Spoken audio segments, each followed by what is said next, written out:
कारागृहात कैद असलेल्या पार्टनरला भेटायला जाणं आणि तिथेच एका ड्रग्ज तस्कराशी झालेली ओळख. या सोडकीने एका बार गर्लचा थेट ड्रग सप्लायरपर्यंत झालेला प्रवास आता उघड झालाय.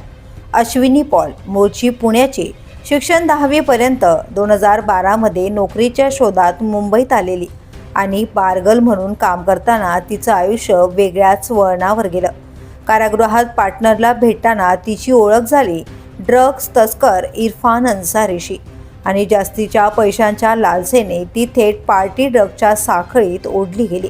15 एप्रिलला साकीनाका येथे एएनसीने छापा टाकत 200 एक्सकॅसी गोळ्यांसह इरफान अन्सारीला अटक केली. त्याच्याकडून मिळालेल्या माहितीनंतर पोलिसांनी अश्विनीपर्यंत धागेदोरे पोहोचवले. तिच्या टिटवाळ्यातील घरावर छापा टाकत तब्बल 5030 एक्सटॅक्सी गोळ्या जप्त करण्यात आल्या. ही कारवाई आतापर्यंत मोठी मानली जाते. विशेष म्हणजे अश्विनी सर्व व्यवहार VoIP कॉलद्वारे करत होती, म्हणजेच इंटरनेटच्या माध्यमातून होणारे कॉल, ज्यामुळे पोलिसांना ट्रेस करणं अधिक कठीण होतं.